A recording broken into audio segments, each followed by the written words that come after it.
Hello everyone, ఇలాంటి videos మీకు ముందుగా కావాలి అనుకుంటే మా ఛానల్ని సబ్స్క్రైబ్ చేసుకొని పక్కనే ఉన్న బెల్ ఐకాన్ని క్లిక్ చేయండి. అప్కమింగ్ రివ్యూలోకి వెళ్ళిపోదాం. ఎపిసోడ్ స్టార్ట్ అవ్వగానే DBST కాలేజ్ తన చేయి జారిపోతుంది అని వసుధార బాధపడే లోపే న్యూ క్యారెక్టర్ మను DBST కాలేజ్కి ఎంటర్ అవుతారు. వసుధారాకి ఉన్న ప్రాబ్లమ్ని సాల్వ్ చేసి ఆ 40 కోట్ల చెక్ని ఫినాన్స్ కంపెనీ నుండి వచ్చిన వాళ్ళకి ఇచ్చేసి వసుధార వాళ్ళ ప్రాబ్లమ్ని చిటికెలో సాల్వ్ చేస్తారు న్యూ క్యారెక్టర్ మను. వసుధార మనుతో మీరు ఎవరు, ఎందుకు మాకు సహాయం చేయాలనుకుంటున్నారు అని అడుగుతుంది. మేడం, నేనెవరో మీకు తెలియకపోవచ్చు, కానీ మీరు నాకు తెలుసు. అయినా సాటి మనిషిగా మీకు సహాయం చేశాను. మీరు ఈ సహాయాన్ని గురించి ఇంకా ఎక్కువగా ఆలోచించొద్దు. మీకు నేను అప్పిచ్చాననుకోండి, మీరు ఎప్పుడు ఎంత లోపు తీర్చినా నాకు ఏం ప్రాబ్లం లేదు, నాకు వడ్డీ కూడా అవసరం లేదు అని చెప్పి అనుపమ వైపు చూస్తూ ఇంకా వెళ్ళిపోతారు న్యూ క్యారెక్టర్ మను. అనుపమ వాళ్ళ పెద్దమ్మకి కాల్ చేస్తుంది. ఏంటి పెద్దమ్మ, నీకు అనవసరంగా ప్రాబ్లంని చెప్పాను, అయినా వాణ్ణి ఆ మనుని ఎందుకు ఇక్కడికి పంపించావు అని అడుగుతుంది అనుపమ. ఇప్పుడు నీ ప్రాబ్లం సాల్వ్ అయిందా లేదా అది మాత్రమే నువ్వు ఆలోచించు. అయినా మనుని నువ్వు దూరం పెట్టడం కరెక్ట్ కాదనిపిస్తుంది అనుపమ అని అంటారు అనుపమ వాళ్ళ పెద్దమ్మ. పెద్దమ్మ, నీకు ఎన్నిసార్లు చెప్పాలి, నేను వాడికి దూరంగా ఉండడమే కరెక్ట్, అదే విధి రాత. మళ్ళీ వాణ్ణి నా జోలికి కానీ నా దరి దాపులకి కానీ రావద్దని చెప్పండి, రానివ్వద్దు, అర్థమైందా అని అంటుంది అనుపమ. చూడు అనుపమ, కొన్ని బంధాలని మనం వదులుకోవాలనుకోవచ్చు, కానీ పైన దేవుడు ఉంటాడు. ఎలాంటి బంధాలని ఎప్పుడు ఎలాంటి సమయంలో కలపాలా అనేది ఆయనే నిర్ణయించి ఉంటాడు. ఈ విషయంలో మనుషులం మనం ఏమీ చెయ్యలేమమ్మా. అయినా మీకు వాడు దగ్గరవ్వాలని రాసిపెట్టి ఉన్నట్టుంది అని అంటుంది పెద్దమ్మ. ఇంకా వెంటనే కాల్ కట్ చేసేస్తుంది అనుపమ. అనుపమ వాళ్ళ పెద్దమ్మ, అను, నువ్వు ఎంతలా వాడిని దూరం పెట్టాలనుకున్నా వాడు నీకు ఇంకా దగ్గరికి వస్తూనే ఉంటాడు, మీ బంధం అలాంటిది అని మనసులో అనుకుని అక్కడి నుండి వెళ్ళిపోతారు. ఇది ఇలా ఉండగా శైలేంద్ర చాలా అంటే చాలా కోపంగా చా అని చెప్పి ఇంకా ఇరిటేటింగ్గా ఫీల్ అవుతూ ఉంటాడు. దేవయాని ఫోన్ చేస్తుంది శైలేంద్రకి. హలో నాన్న, పని సక్సెస్ అయిందా? ఈ పాటకి నువ్వు DBST కాలేజ్ MD అయిపోయి ఉంటావే, చెప్పు నాన్న అని అంటుంది దేవయాని. మమ్మీ, ఫోన్లో కాదు, డైరెక్ట్గా వచ్చి చెప్తాను అని కాల్ కట్ చేసి ఇంటికి బయలుదేరుతాడు శైలేంద్ర. ఇంకా దేవయాని ఎప్పుడెప్పుడు శైలేంద్ర వస్తాడా అని వెయిట్ చేస్తూ ఉంటుంది. ఏయ్ ధరణి, చూసావా, నువ్వు చెప్పిందేది జరగలేదు.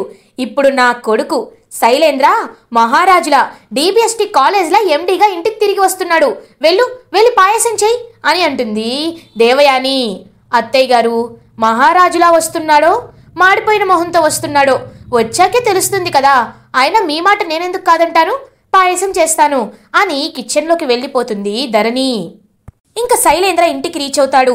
ఇంకా శైలేంద్ర తనకు కనబడుతున్న వస్తువులన్నిటినీ విసిరిగొడుతూ ఉంటాడు.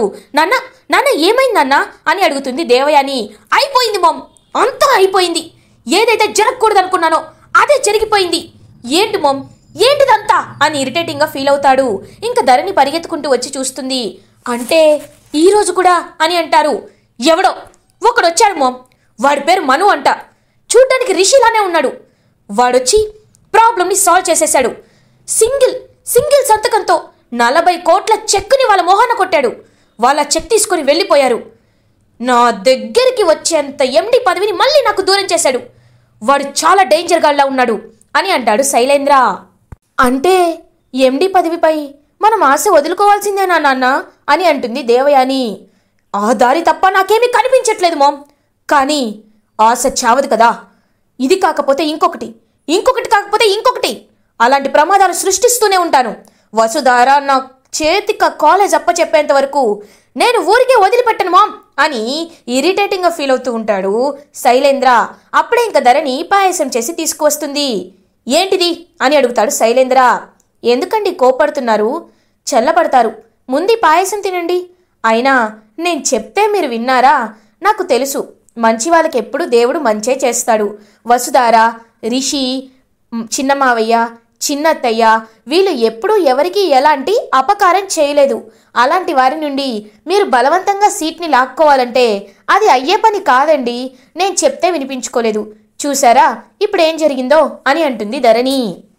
అంటే ఏంటి ధరణి, నేను నీతో చేసిన ఛాలెంజ్ ఓడిపోయానని గుర్తు చేస్తున్నావా అని అడుగుతాడు శైలేంద్ర. ఏమండి, నేను ఛాలెంజ్ చేయమని మిమ్మల్ని అడగలేదు, మీరే చేశారు, నన్ను తిడతారేంటి అని అంటుంది ధరణి. అర్థమైంది, ఈ శైలేంద్ర మాటిస్తే అస్సలు తప్పడు. చెప్పు, నువ్వు ఏం చేయమంటే అది చేస్తాను. చెప్పు, ఏం చేయమంటావు? ఇల్లు ఉడ్చమంటావా, అంట్లు తోమమంటావా, చెప్పు అని అంటాడు శైలేంద్ర. చచ్చా, అలాంటి పనులు మీతో నేను ఎందుకు చేపిస్తానండి? ఎంతైనా మీరు నా భర్త కదా. నేను మీరనుకున్నంత దుర్మార్గులాన్ని కాదు. ఇప్పటికైనా నా మాటని లెక్కలోకి తీసుకోండి, నేను చెప్పేది అదే అని చెప్పి ఇంక వెళ్ళిపోతుంది ధరణి. కోపంతో రగిలిపోతూ ఉంటాడు శైలేంద్ర. ఇది ఇలా ఉండగా వసుధార, అనుపమ, మహేంద్ర వీళ్ళందరూ ఇంటికి రీచ్ అవుతారు. వసుధార మహేంద్ర దగ్గరికి వెళ్ళి, మావయ్య నేను చెప్పానా రిషి సార్ మనకి ఏదో ఒక విధంగా సహాయం చేస్తారని. చూసారా, రిషి సార్ బ్రేస్లెట్ నేను పెట్టుకున్నాను, అలా అతను వచ్చి మన సమస్యని వెంటనే సాల్వ్ చేశాడు. నిజంగా అతను ఎవరో ఏంటో మావయ్య, అతనితో మళ్ళీ మాట్లాడాలనిపిస్తుంది అని అంటారు వసుధార. చెప్పాడు కదమ్మా, మన కాంటాక్ట్స్ అతని దగ్గర ఉన్నాయని. అతను ఎవరో నేను కూడా తెలుసుకోవాలనుకుంటున్నాను. అతన్ని చూస్తుంటే ఎందుకో బాగా తెలిసిన వ్యక్తిలా అనిపిస్తున్నాడు అని అంటారు మహేంద్ర. ఇంకా అనుపమ మాత్రం టెన్షన్ పడుతూ ఉంటుంది. అనుపమ అని పిలుస్తారు మహేంద్ర. ఒక్కసారిగా ఉలిక్కి పడుతుంది అనుపమ. ఏంటి మహేంద్ర అని అంటుంది. అవును, అతను కాలేజ్లోకి వచ్చినప్పుడు అందరికంటే నువ్వే ముందు పైకి లేచి నించున్నావు. ఎందుకు? నీకు ఆ అబ్బాయి ముందే తెలుసా అని అడుగుతారు మహేంద్ర. లేదు మహేంద్ర, అతనెవరో నాకు తెలీదు అని అబద్ధం చెప్తుంది అనుపమ. సరేలే, అయినా దేవుడు రాసి పెట్టుంటే మళ్ళీ ఆ అబ్బాయి మనల్ని కలుస్తాడు అని వసుధారతో చెప్తారు మహేంద్ర. దేవుడా, అది మాత్రం జరగకూడదు, మళ్ళీ వాడు మహేంద్రని కలవకూడదు అని మనసులో అనుకుంటుంది అనుపమ. ఇది ఇలా ఉండగా మార్నింగ్ అవుతుంది. వసుధార కాలేజ్కి వెళ్తుంది. ఇంకా పెండింగ్ ఫైల్స్ వాటన్నిటినీ వసుధార అయితే ఇంకా చూస్తూ ఉంటుంది. రిషి గురించి తలుచుకుంటూ హ్యాపీగా ఫీల్ అవుతుంది వసుధార. అప్పుడే ఇంకా శైలేంద్ర వసుధార దగ్గరికి వస్తాడు. ఏంటి ఇక్కడికి వచ్చావు మళ్ళీ అని అడుగుతుంది వసుధార. ఏం లేదు వసుధార, నిన్న సడన్గా వచ్చి అన్ని డబ్బులు ఇచ్చాడు కదా, అతనెవరో తెలుసుకుందామని అని అంటాడు శైలేంద్ర. అతని గురించి పక్కన పెట్టు, దేవుడు ఒక్కొక్కసారి మనుషుల రూపంలో వస్తూ ఉంటారు. నీ గురించే నువ్వు ఆలోచించుకో. చూడు శైలేంద్ర, ఇప్పుడు కూడా నువ్వు అర్థం చేసుకో. ఇంకా నీ బెదిరింపులకి, నువ్వు సృష్టించే ప్రమాదాలకి ఈ వసుధార భయపడుతుందని అస్సలు అనుకోవద్దు. త్వరలోనే రిషి సార్ని తీసుకువచ్చి ఈ ఎండి చైర్లో నేను కూర్చోపెడతాను. నీ నిజస్వరూపం రిషి సార్ ముందు బయట పెడతాను. ఇది ఎలాగో జరిగే పనే కాబట్టి అన్నాళ్ళు సైలెంట్గా ఉండు. అంతేకాని ఎండి పదవిపై ఇంకా ఆశపడుతూ ఎండి పదవి కావాలని ఇంకా పిచ్చి ప్రయత్నాలు చేస్తే నేను ఊరుకునేదే లేదు. ఇంకొకసారి ఇలా జరిగితే నేను ఏం చేస్తానో నాకే తెలీదు అని అంటుంది వసుధార. ఓ, భయపెడుతున్నావా వసుధార? నువ్వు ఎంత భయపెట్టినా ఒక్కసారైనా డిబిఎస్టి కాలేజ్కి ఎండి అవ్వాలన్నదే నా కోరిక అని అంటాడు శైలేంద్ర. ఆ కోరికని తుడిచిపెట్టుకొని ఎక్కడి నుండి వచ్చావో అక్కడికే పో, వెళ్ళు అని గట్టిగా అరుస్తుంది వసుధార. ఇంకక్కడి నుండి వెళ్ళిపోతాడు శైలేంద్ర. ఇది ఇలా ఉండగా మహేంద్ర బయటికి వెళ్తారు. ఇంకా అలా బయట ఫోన్ మాట్లాడుతూ వెనకాల ఏమొస్తుందో కూడా చూసుకోకుండా ఫోన్లో మాట్లాడుతూ ఉంటారు. అప్పుడే ఇంకా వెనకాల నుండి ఒక పెద్ద లారీ అయితే వస్తూ ఉంటుంది. ఇంకా అదే టైంకి మహేంద్ర ఆ లారీని పట్టించుకోకపోయేసరికి లారీ దగ్గర వరకు వచ్చేస్తుంది. ఇంకా మహేంద్ర కరెక్ట్గా తప్పుకుందాం అనే టైంకి ఒక వ్యక్తి వచ్చి మహేంద్రని కాపాడుతాడు. తను ఎవరో కాదు, న్యూ క్యారెక్టర్ మనునే అన్నమాట. సార్ మీకు ఎలా ఉంది అని అడుగుతాడు new character Manu. Thank you బాబు, నువ్వు మనునే కదా? అసలు ఎలా మేము ప్రమాదంలో ఉన్నామని నీకు తెలుస్తుంది అని అంటారు మహేంద్ర. కొన్ని అలా తెలిసిపోతాయి సార్, ఇప్పుడే ఇక్కడికి వచ్చాను, మీరు పిలుస్తున్న ఫోన్లో మాట్లాడుతున్నారు, అందుకే మిమ్మల్ని వచ్చి కాపాడాను అని అంటాడు న్యూ క్యారెక్టర్ మను. ఇంతకీ నువ్వు ఎక్కడుంటావు బాబు అని అడుగుతారు మహేంద్ర. ఇంక చెప్తాడనమాట మను. సార్, యాక్చువల్లీ నాది స్టేట్ కాదు, పక్క స్టేట్ నుండి వచ్చాను, ఇక్కడ దగ్గరలో 5 స్టార్ హోటల్లో ఉంటున్నాను అని అంటారు. ఇదేంటి బాబు, మాకు ఇంత సహాయం చేశావు, మా కాలేజ్ని, మా గౌరవాన్ని, మా నాన్నగారు స్థాపించిన విలువైన ఆస్తిని నువ్వు కాపాడావు. అలాంటిది నువ్వు ఎక్కడో హోటల్లో స్టే చేయడం నాకు కరెక్ట్ అనిపించటం లేదు. నువ్వేమీ అనుకోకపోతే నువ్వు మా ఇంట్లో ఉండొచ్చు కదా అని అంటారు మహేంద్ర. వద్దు సార్, మీరు ఇబ్బంది పడతారు అని అంటారు న్యూ క్యారెక్టర్ మను. లేదు బాబు, మాకు ఎలాంటి ఇబ్బంది ఉండదు. ఇంక నువ్వు వస్తే మా ఇంట్లో అందరూ హ్యాపీగా ఫీల్ అవుతారు. నువ్వేమీ అనుకోకుండా మా ఇంటికి రావచ్చు కదా మను అని అడుగుతారు మహేంద్ర. ఇంకా మహేంద్ర వైపు అలా ప్రేమగా చూస్తూ ఉంటాడనమాట మను. ఓకే సార్, మీ మాటని కాదనలేకపోతున్నాను, మీ ఇంటికే వస్తాను అని అంటాడు మను. థ్యాంక్ యూ సో మచ్ మను, రా బయలుదేరదామని చెప్పి ఇంకా మహేంద్ర అండ్ మను వసుధార వాళ్ళ ఇంటికి బయలుదేరతారు. ఇంకా అనుపమ అటు ఇటు తిరుగుతూ ఆలోచిస్తూ ఉంటుంది. లేదు, మళ్ళీ వాడు ఎవరికి కనిపించకూడదు అని మనసులో అనుకునేలోపే అనుపమ అని మహేంద్ర ఇంటి లోపలికి వస్తూ ఉంటారు. ఏంటి మహేంద్ర, ఏమైంది అని అడుగుతుంది. ఒకసారి ఎవరొచ్చారో చూడు అని అంటారు మహేంద్ర. ఇంకా న్యూ క్యారెక్టర్ మను అలా ఇంటి లోపలికి వస్తూ ఉంటాడు. ఒక్కసారిగా షాక్ అయిపోతుంది అనుపమ. మను అనుపమ వైపు అలా ఇంకా చూస్తూ ఉంటాడు. మహేంద్ర తను అని అంటారు. తనని నేనే ఇంటికి తీసుకువచ్చాను, నన్ను కూడా ప్రమాదం నుండి సేవ్ చేశాడు. హోటల్లో ఉంటున్నాడంట, ఎందుకు మన ఇంట్లోనే ఉందామని నేనే పిలుచుకొచ్చాను అని అంటారు మహేంద్ర. ఎందుకు మహేంద్ర, అతను ఎలాగో హోటల్లో ఉంటున్నాడు కదా, ఇప్పుడు మన ఇంట్లోకి వస్తే ఇబ్బంది పడతాడేమో అని అంటుంది అనుపమ. ఏంటి అనుపమ, అలా మాట్లాడుతున్నావేంటి? మనకి ఎంత హెల్ప్ చేశాడు, మనం పెద్ద ప్రాబ్లంలో ఉన్నప్పుడు అతను మనకి ఒక సొల్యూషన్ చూపించాడు. అలాంటిది అతను ఎక్కడ ఉండడం మంచిదంటావా? నువ్వు మాట్లాడుతుంది కరెక్ట్ కాదు బాబు, నువ్వు తన మాటలేమీ పట్టించుకోవద్దు, నీ రూమ్ అదే, వెళ్ళి ఫ్రెష్ అవ్వు అని అంటారు మహేంద్ర. ఇంకా అక్కడి నుండి వెళ్ళిపోతాడనమాట మను. ఇది ఇలా ఉండగా ఈవినింగ్ అవుతుంది. ఇంకా వసుధార ఇంటికి రీచ్ అవుతుంది. మనుని చూసి వసుధార హ్యాపీగా ఫీల్ అవుతుంది. మీరు అని అంటుంది. ఇంకా మహేంద్ర చెప్తాడు, నేనే తీసుకొచ్చానమ్మా అని చెప్తారు. ఇంకా వసుధార చాలా హ్యాపీగా ఫీల్ అవుతుంది. అనుపమ మాత్రం టెన్షన్ పడుతూ ఉంటుంది. మేడం, ఎందుకు మీరు ఇబ్బంది పడుతున్నారు అని అడుగుతుంది వసుధార. ఏం లేదు వసుధార, ఏం లేదు అని కవర్ చేస్తుంది అనుపమ. ఇంకా మను జగతి మేడం ఫోటో దగ్గరికి వస్తారు. వీరెవరు అని అడుగుతారు. వసుధార, తను మా అత్తయ్య గారు, రిషి సార్ వాళ్ళ అమ్మగారు జగతి మేడం అని చెప్తారు. జగతి మేడం అని ఇంకా ఫోటో వైపు చూస్తూ ఉంటాడనమాట మను. ఇంకా రిషి సార్ ఫోటో వైపు కూడా చూస్తాడనమాట మను. తనేనా రిషి సార్ అని అడుగుతారు. అవును, మా అబ్బాయి రిషీంద్ర భూషణ్ అని చెప్తారు మహేంద్ర. ఇంకా రిషి ఫోటో వైపు చూస్తూ, అయినా ఫోటోని ఎందుకు హాల్లో పెట్టారు అని అడుగుతారు. ఇంకా మహేంద్ర చెప్తారు, తను చనిపోయాడు బాబు అని చెప్తారు. ఒక్కసారిగా మను షాక్ అయిపోతాడు. మావయ్య, మీకు ఎన్నిసార్లు చెప్పాలి మావయ్య, రిషి సార్ చనిపోలేదని, ఎందుకు నన్ను పదే పదే ఈ మాటలతో ఇబ్బంది పెడుతున్నారు అని అంటుంది వసుధార. అమ్మా వసుధార, సరే ఇంకెప్పుడు అలానను, రిషి ఎక్కడో చోట బ్రతికే ఉన్నాడు, సరేనా అని అంటారు మహేంద్ర. నేను చెప్తున్నాను కదా మావయ్య, సరే రండి భోజనం చేద్దాం అని ఇంకా అందరూ భోజనం దగ్గరికి వస్తారు. ఇంకా అనుపమనే వంట చేస్తుందనమాట. అనుపమ వైపు చూస్తూ ఉంటాడనమాట మను. ఇంకా అనుపమ మనుకి కూడా వడ్డిస్తుంది. మను చాలా ప్రేమగా భోజనం చేస్తాడు. సార్, మీరు రిషి సార్ చనిపోయారు అంటున్నారు, మరి మేడం బ్రతికే ఉన్నారు అంటున్నారు, అసలు ఏమైంది అని అడుగుతాడు మను మహేంద్రని. ఇంకా మహేంద్ర జరిగిందంతా చెప్తారనమాట.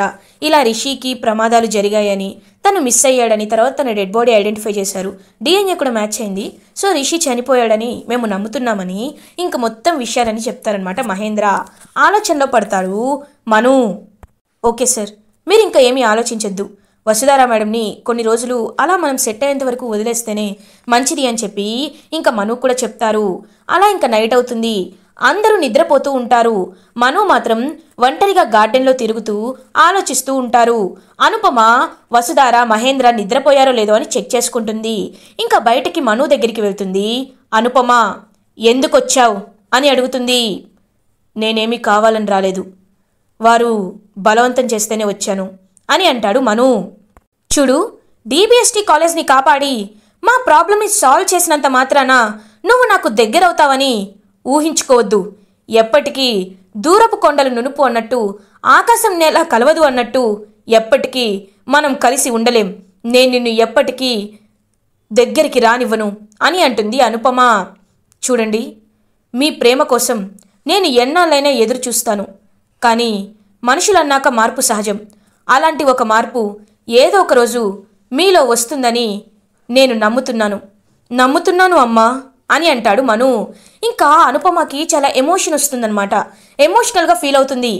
ఇంకొకసారి అలా పిలవద్దు అని చెప్పి కన్నీళ్లు తుడుచుకుంటూ అక్కడి నుండి వెళ్ళిపోతుంది. ఇంకా మను కూడా చాలా ఎమోషనల్గా అనుపమ వైపు చూస్తూ ఉండిపోతాడు. ఇంకా అనుపమ తన రూమ్కి వచ్చేసి ఏడుస్తూ ఫ్లాష్ బ్యాక్ని గుర్తు చేసుకుంటుంది. మను అనుపమ కొడుకే అన్నమాట. ఇంకా అనుపమ ఫ్లాష్ బ్యాక్లోకి వెళ్ళేసరికి మహేంద్రని అనుపమ ప్రేమిస్తుంది కదా, కానీ జగతి మేడంకి ఆ విషయం తెలియదు. సో జగతి మేడం మహేంద్రని ప్రేమిస్తుందని అనుపమ తెలుసుకొని తన ప్రేమని త్యాగం చేసి జగతి మేడంని మహేంద్రని కలుపుతారు. కానీ అదే ప్రాసెస్లో తను మహేంద్రని మర్చిపోలేకపోతారు. ఇంకా విశ్వనాథం గారు అనుపమ వాళ్ళ డాడీ, అమ్మ ఇదే బాధలో ఎన్ని రోజులని ఉంటావు, నువ్వు పెళ్లి చేసుకోవాలి అని చెప్పి ఇంకా చాలా బ్రతిమలాడతారు. లేదు డాడీ, నేను పెళ్లి చేసుకోవాలి అనుకోవటం లేదు, నాకు పెళ్లి వద్దు అని అంటుంది అనుపమ. ఇంకా ఎంత చెప్పినా విశ్వనాథం గారు వినకపోవడంతో విశ్వనాథం గారి నుండి దూరంగా వచ్చేస్తుంది అనుపమ. ఇంకా అదే టైంలో విడిగా ఒక ఇంట్లో ఉంటూ ఉంటారు. అప్పుడే ఇంకా తనకి తెలిసే విషయం ఏంటంటే అనుపమ ప్రెగ్నెంట్ అని. ఒక్కసారిగా అనుపమ షాక్ అయిపోతారు. ఇంకా అలా అనుపమ ఒక బాయ్కి అయితే జన్మనిస్తారనమాట. ఈ విషయం ఎవరికీ తెలియకూడదని, తెలిస్తే చాలా ప్రాబ్లమ్స్ జరుగుతాయని వాళ్ళ పెద్దమ్మకి ఆ పిల్లవాడిని అప్పచెప్తుంది అనుపమ. చూడు పెద్దమ్మ, నీపై నాకు ఎంతో నమ్మకం ఉంది. వీడిని నీ దగ్గరే పెరగాలి. వీడికి ఎప్పటికీ నాకు జరిగిన నిజం గురించి వీడికి తెలియకూడదు. వీడికి నేను ఎవరో కూడా నువ్వు చెప్పకూడదు అని అంటుంది అనుపమ. చూడు అనుపమ, నువ్వు ఎన్ని చెప్పినా నేను వినను. వీడికి నీ గురించి చెప్తాను, వీడి కుటుంబం గురించి చెప్తాను, వీడి నాన్న గురించి కూడా చెప్తాను అని అంటుంది పెద్దమ్మ. లేదు పెద్దమ్మ, నువ్వు అలా చెయ్యొద్దు అని చెప్పి అక్కడి నుండి వెళ్ళిపోతుంది. కానీ అనుపమ వాళ్ళ పెద్దమ్మ మాత్రం మనుని పెంచుతూ మను అమ్మ అనుపమ అని, మను వాళ్ళ నాన్న మహేంద్ర అని, ఇంకా వాళ్ళ ఫ్యామిలీ గురించి వాళ్ళ గురించి అంతా చెప్తుంది. మహేంద్ర పేరు అనుపమ పేరు కలిసేటట్లు మను అని పేరు కూడా పెడతారు. ఈ విషయం అనుపమకి వాళ్ళ పెద్దమ్మకి తప్ప ఇంకా ఎవ్వరికీ తెలీదు.